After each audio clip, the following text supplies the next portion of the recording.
Hello everyone. Our today's topic is management accounting, meaning and its objective.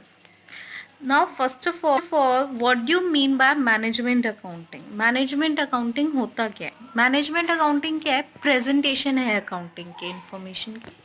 Accounting information को हम किस तरीके से यूज कर सकते हैं ताकि हम उससे पॉलिसीज बना सके और वो पॉलिसीज जो कि मैनेजमेंट अडॉप्ट करे ताकि हमारी डे टू डे एक्टिविटीज़ में जो भी प्रॉब्लम्स आ रही है इन डूइंग बिजनेसेस वो सॉल्व हो सके. तो इन शॉर्ट ये मैनेजमेंट के सभी फंक्शंस में हेल्प करती है, चाहे वो प्लानिंग है, ऑर्गेनाइजिंग है, स्टाफिंग है, डायरेक्टिंग है या कंट्रोलिंग ही क्यों ना हो. तो हर एक फंक्शन के लिए हमें जो पॉलिसीज बनाने में हेल्प करता है वो कौन है? Management accounting. So our next topic is objective of management accounting. First is to assist in planning. हमारे planning में assistants की तरह behave करता है management accounting. How? क्योंकि management accounting क्या है? Planning में help करेगा. Planning मतलब to look forward. और इसके लिए हम क्या देखेंगे? अपने प्रीवियस रिजल्ट्स, जो भी हमने प्रीवियस में कमाया है, जो भी हमने खर्चा किया है, जितने भी इनफ्लोज एंड आउटफ्लोज है, सब देखेंगे ताकि हम आगे की चीज़ों को प्लान कर सके. राइट.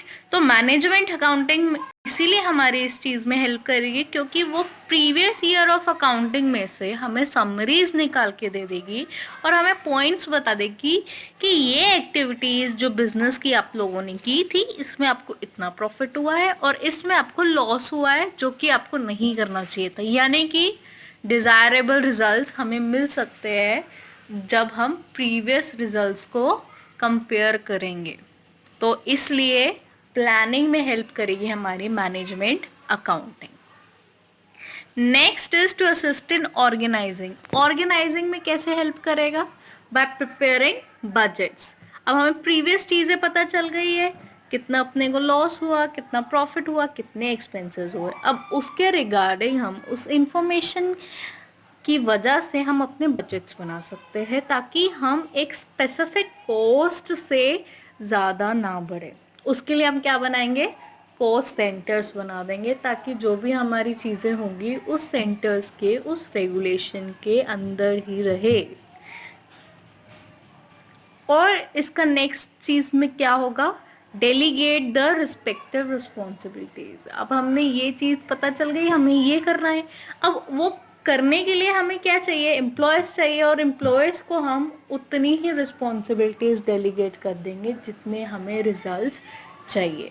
तो हम अथॉरिटी और responsibilities for proper utilisation of resources हम एम्प्लॉयज़ को दे देंगे और वो डिफरेंट पार्ट ऑफ एंटरप्राइजेज में बट जाएंगे ताकि जो हमारा रिजल्ट है, गोल है, वो हमें at the end of the year मिल सके. Hope you understand the points. Next is to assist in motivating. Motivating कैसे हेल्प करेगी? अब हमने गोल सेट कर दिए हैं, प्लानिंग कर दी है, रिस्पॉन्सिबिलिटी भी डेलीगेट कर दी है. अब जब एम्प्लॉयज़ को रिस्पॉन्सिबिलिटी दी जाएंगी तो वो मोटिवेट होंगे कि यस, हम एक इम्पॉर्टेंट पार्ट है ऑर्गेनाइजेशन का और हमारे वजह से जो ऑर्गेनाइजेशन को बहुत ज़्यादा अच्छा प्रॉफिट हो सकता है. तो इसलिए जब हम उन्हें बोलेंगे कि आपकी परफॉर्मेंस को हम मेजर करेंगे और आपको बोनसेस देंगे तो अल्टीमेटली वो क्या करेंगे? एफिशिएंट काम करेंगे और उस ऑर्गेनाइजेशन को मोटिवेट करेंगे. Now next point is to coordinate. Coordinate का मतलब क्या होता है? सबको साथ लेकर चलना. अब हम इतने पॉइंट्स में क्या पढ़ चुके हैं? प्लानिंग हो गई, ऑर्गेनाइज हमने कर लिया, रिस्पॉन्सिबिलिटीज़ डेलीगेट कर दी, एम्प्लॉयज़ हमारे मोटिवेट भी हो गए. अब जब ये तीनों चीज़ साथ में मिल जाएगी तो हमारी जो होल एक्टिविटी, जो हमने प्लानिंग के टाइम सोचा था कि हमें सेल्स 100 करोड़ की चाहिए, तो उसको हमने जब डिस्ट्रीब्यूट कर दिया है और एम्प्लॉयज़ मोटिवेट भी हो गए हैं तो वो अल्टीमेटली किस में बन जाएगा? कोऑर्डिनेशन बिल्डअप हो जाएगा.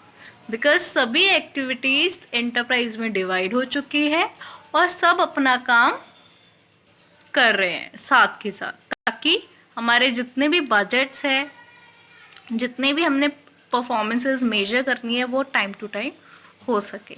तो इसलिए हम क्या बनाते हैं कोऑर्डिनेशन के लिए? बजट्स बनाते हैं, ताकि हम अपनी होल एक्टिविटी को कोऑर्डिनेशन में रख पाए, जिसको हम क्या बोलते हैं? Master budget. मास्टर बजट में सब चीज़ें आ जाएंगी, हमारी सेलिंग कॉस्ट, हमारा कितना पैसा लगाना है, कैपिटल हमारी कितना हमने इन्वेस्ट कर रखा है, time off period, everything will be included in master budget. Next point is to control. अब एक्चुअल काम कहाँ आएगा? बजट भी बना दिए, अब हमारा काम आएगा बजट के अकॉर्डिंग परफॉर्मेंस को मेजर करना। परफॉर्मेंस को मेजर हम कैसे करेंगे? जो भी हमने स्टैंडर्ड सेट किए हुए हैं बजट्स में, मास्टर बजट में जो भी हमने शो कर रखा है कि हमारे स्टैंडर्ड सेट है, और जो हमारे एम्प्लॉयज़ परफॉर्मेंसेस करके दिखाएंगे, उन दोनों को हम क्या करेंगे? कंपेयर करेंगे और डेरिवेशंस निकालेंगे कि हमारे जो भी रिजल्ट्स आए हैं वो पॉजिटिव आए हैं या नेगेटिव आए हैं। उसी अकॉर्डिंगली हम क्या लेंगे? अपने फॉरवर्ड स्टेप्स लेंगे। Next is to communicate.